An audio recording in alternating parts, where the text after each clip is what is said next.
Hi, ഇന്ന് നമ്മൾ പുതിയ ഡ്രാഫ്റ്റ് വർക്കുമായിട്ടാണ് വന്നത്. സ്വാതന്ത്ര്യദിനവുമായി ബന്ധപ്പെട്ട് കുട്ടികളെ കൊണ്ടൊരു ചെറിയ ഡ്രാഫ്റ്റ് വർക്ക് ചെയ്യിപ്പിച്ചതാണ്. അപ്പോൾ വെള്ളയും പച്ചയും ഓറഞ്ചും കളർ പേപ്പർ എടുത്തു, അത് കട്ട് ചെയ്ത് കൊടുത്തു. അപ്പോൾ ഞാൻ പറഞ്ഞു അത് മൂന്നും കൂടെ എടുത്ത് പശ വെച്ച് ഒട്ടിച്ച് നമുക്കൊരു റൗണ്ട് പൂവിൻ്റെ ഇതൾ കണക്കാക്കണം എന്നൊക്കെ പറഞ്ഞു. അങ്ങനെ മൂന്നും കൂടെ ഒട്ടിക്കുന്നൊക്കെ ഉണ്ട്.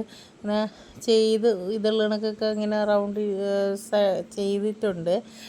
ഞാൻ അത് നമുക്ക് പൂക്കൾ കണക്ക് റൗണ്ടിന് ചെയ്യണം. അങ്ങനെ മേശപ്പുറത്ത് തന്നെ വെച്ച് അത് ആ ഇതളുകൾ ഓരോന്നായിട്ട് വെച്ച് യോജിപ്പിച്ച് നോക്കുന്നുണ്ട്, വെക്കാൻ പറ്റുമോ എന്നൊക്കെ.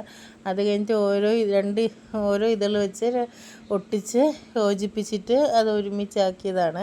അപ്പോൾ ഗോപാൽ അത് ഞാൻ പറഞ്ഞ കണക്ക് തന്നെ ചെയ്തു. എങ്കിലും ചില സ്ഥലത്തൊക്കെ ചെറിയ ചെറിയ മിസ്റ്റേക്കൊക്കെ വന്നു. കാരണം ആകൃതിക്കൊക്കെ ചെറിയ ചെറിയ പ്രോബ്ലങ്ങൾ വന്നു. അത് കഴിഞ്ഞ് അടുത്തൊരു ഡ്രാഫ്റ്റ് വർക്കുമായിട്ടാണ്, അതും സ്വാതന്ത്ര്യദിനവുമായി ബന്ധപ്പെട്ട് തന്നെയാണ്.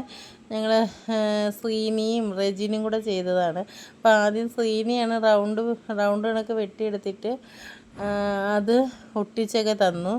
അത് കഴിഞ്ഞിട്ട് ആ ഒട്ടിച്ച പേപ്പറുകൾ 3 കളർ, ആ ഓറഞ്ചും പച്ചയും വെള്ളയും കൂടെ ഒരുമിച്ച് യോജിപ്പിച്ചിട്ട് പശ വെച്ച് ഒട്ടിച്ചിട്ട് റെജിൻ്റെ കൈ കൊടുത്തു. അപ്പോൾ റെജിനെ കൊണ്ട് തന്നെ നമുക്ക് ചെയ്യിപ്പിച്ചു.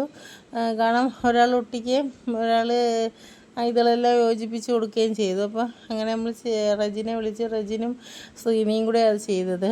രണ്ടുപേരും കൂടെ ഒരുമിച്ചിന് ചെയ്യുന്നുണ്ട്. അപ്പോൾ അവിടെ അമലും സിദ്ദിഖൊക്കെ ഇരുന്ന് നോക്കുന്നുണ്ട്. അപ്പോൾ സ്വാതന്ത്ര്യദിനത്തിൻ്റെ നമ്മുടെ സ്കൂളിലൊരു ചെറിയ പ്രോഗ്രാമായിട്ടുണ്ട്. അപ്പോൾ അവിടെ അലങ്കരിക്കാനാണ് ഞങ്ങൾ ഇതൊക്കെ ചെയ്യുന്നത്. കുറേ വർക്കുകൾ ചെയ്ത് വെച്ചിട്ടുണ്ട്, കുറച്ച് ഞാൻ എടുത്ത് ഇടുന്നുള്ളൂ.